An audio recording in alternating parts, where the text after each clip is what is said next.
and it's just brilliant because it's obviously the most indie you'll ever see. Mr. Nolan, he finding his way. A lot of the Christopher Nolan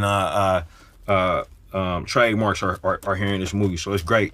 If you coming up, you know what I'm saying, to get a little taste of this. After I saw that clip on Criterion Closet, I knew I had to watch this.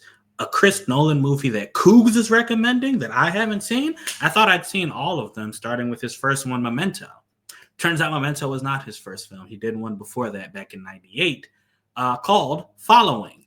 It has been released by Criterion on DVD or on Blu-ray rather, and my friend had a copy, so I went over there, watched it, and yeah, I had a good time. So as Nolan's first movie, I think he must have made this as like a film student, or when he wasn't a director just yet, making it big in Hollywood, obviously. It's all in black and white. He got his friends to do it for him for free. And the only thing he paid for was the film. They shot it on weekends. And, you would think it'd be a low budgeted, badly acted movie, but it's actually quite good, like remarkably good. Very well told plot, more than competently acted. Interesting script and characters that you will, have some sort of feeling about, even though this movie's only like 70 minutes long. So let's talk about it.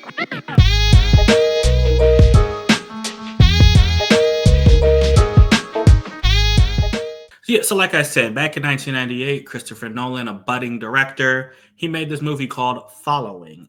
Shot it on the weekends. It's all black and white as an artistic choice. But yeah, like I said, he only paid for the film, and I think there are 4 speaking roles, 3 of which are his friends, and 1 of which is his uncle, who plays a police officer. In it, we find a struggling writer. Yeah, he's just called the young man in the movie. I was literally thinking, like, what was his name? I don't think they didn't give his name, but he's a struggling writer. He's looking for inspiration. So because of that, he walks around his city and just follows people, hoping to find interesting stories.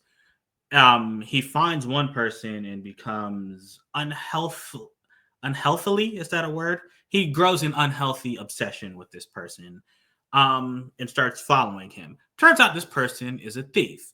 The person notices him following him. They speak in a diner, and then they agree that they're going to go on a robbing spree together. And he is doing this all just to understand why this thief does what he does, because he doesn't rob very valuable things. And when he goes into apartments, he kind of just rummages around and messes with people. Like, he'll leave panties in the room just to like break up a couple. He's not a very normal thief, which is, interesting to our writer. Now, during their thieving adventures, they do come across the apartment of a certain woman. And upon robbing her, our writer becomes infatuated with this woman. He's interested in her and actually approaches her because he cannot control his compulsive desires, right?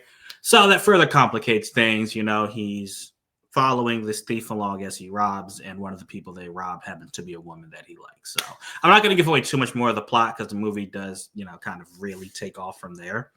And again, it's only 70 minutes, so I definitely think it's worth watching if I haven't gotten that across. But what I really just want to talk about is this movie is really, really well made. It doesn't even look as low budget as it is. And again, these people were his friends. They're not like trained actors, but they did an excellent job. Like, I was never once watching this thinking, wow, this is really bad acting. I was watching it thinking, wow, I want to know what's going on with these characters. I want to know what's going to happen next. And then the script, you see all the Christopher Nolan isms in it, even back then. Has a lot of parallels to his next movie, Memento.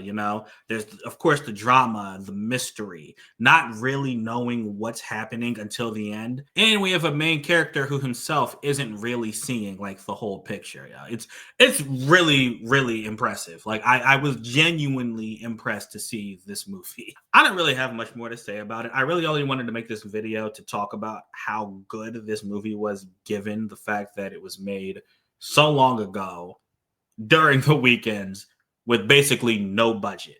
It's mind blowing, to say the least. So Chris Nolan, man, there's a reason he's one of my favorites. Like, the dude knows what he's doing. Yo. Script, pacing, acting, even the filmography were as good as they could have been, and I think they actually exceeded expectations. Now, I did watch it on a Blu-ray, so maybe there was some sort of upscaling that happened, but still, the movie is an impressive piece of work, and I think any like budding directors or people who are interested in getting in the industry, they should watch this, because you can really get inspired seeing how Chris Nolan put this together with the resources he had. I hadn't seen it. If you have, let's talk about it in the comments. Let me know what you think about it. If you haven't, I encourage you to go watch it. It's really going to be worth your time.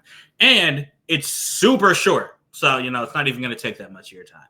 Anyway, that's all I got, guys. I appreciate you. And until next time, I'm out.